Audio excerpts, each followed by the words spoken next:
Ahojte, takže dnešná téma bude, prečo je také ťažké vystúpiť z role obete, prečo je tam aj energia viny a hanby. Môj vlastný život mi dáva asi tie najväčšie lekcie a trošku intro, alebo prečo vzniklo toto video. Takže od novembra 2024 riešim šikanu v škole môjho syna. Ako už viete, syn je autista. No ale tu musím podotknúť, že existuje obrovská diera, nakoľko existujú základné školy pre autistov, ale neexistujú základné či stredné školy pre autistov. Takže ak má mentálne postihnutie, môže pokračovať na špeciálnej škole a ak nie, ak má intelekt v poriadku, tak musí ísť na normálnu strednú školu. No a nakoľko viem, že má takú diagnózu, že by to nezvládol sám alebo v kolektíve 30 detí na normálnej strednej škole, tak som mu vybrala špeciálnu strednú školu, ale pre telesne postihnutých.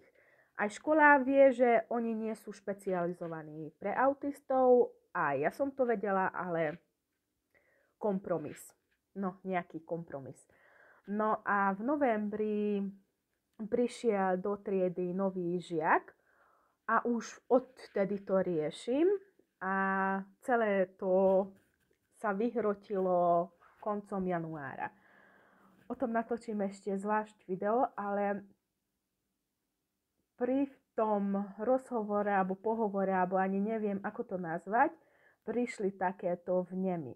Takže spoločnosť už od začiatku hovorí to, že obeť je vinná, lebo opísala som situáciu triednej riaditeľke, výchovnej poradkyni aj zástupkyni.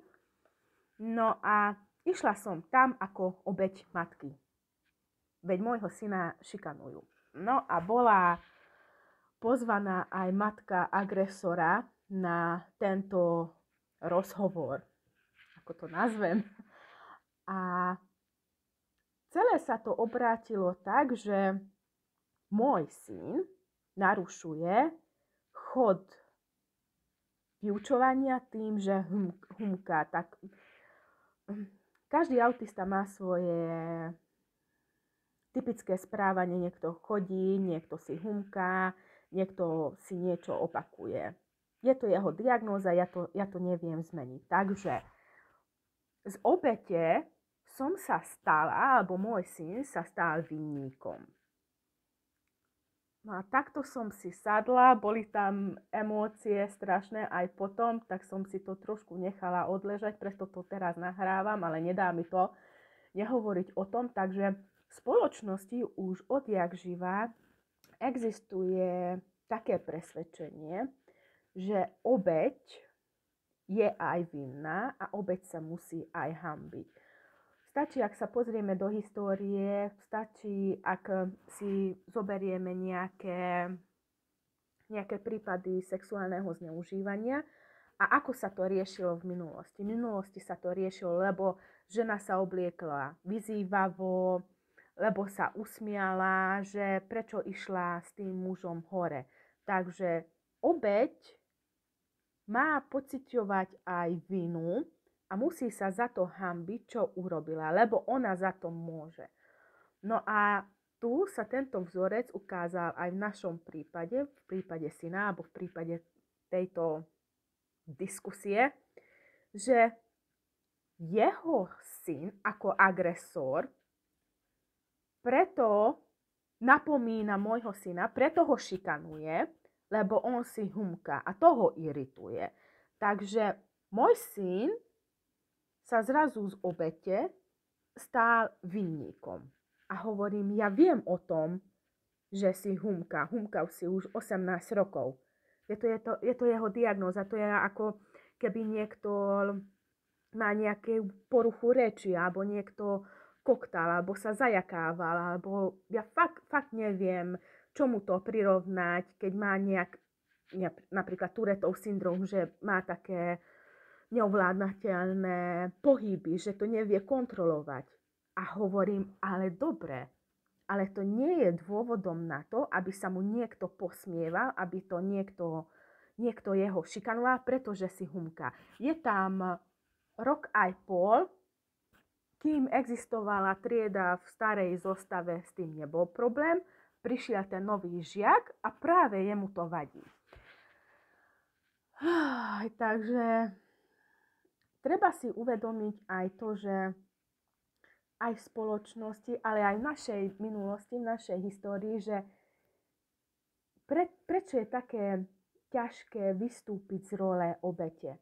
Lebo obeť, popri tom, že sa cíti ako niekto, komu ubližujú, niekto, kto nevie povedať nie, niekto, kto sa nevie brániť, spoločnosť na ňo vyvíja aj nátlak, že hanbi sa za to, čo sa ti stalo, nehovor o tom, lebo o tom je asi najlepší príklad, tu viem priniesť to sexuálne zneužívanie alebo znásilnenie. Nehovor o tom, čo o tebe povedia spoločnosti, čo o tebe povedia v okolí, skrývaj sa, ty si za to vinná, lebo ty si za to vinná, lebo ty si ho zviedla, ty si mu povedala áno, ty si s ním išla hore. A veľmi často, keď si to ani vôbec neuvedomíme, lebo sú tieto podvedomé vzorce. A ako som aj hovorila v niektorom videu o archetypálnych energiách, že prečo je také vystúpiť z role obete. Lebo veríme tomu, že ja nemám silu, že ja nemám silu zmeniť svoje okolnosti. Mne sa veci udejú, že každý okolo mňa je silnejší, každý okolo mňa lepšie vie ovládať svoj osud.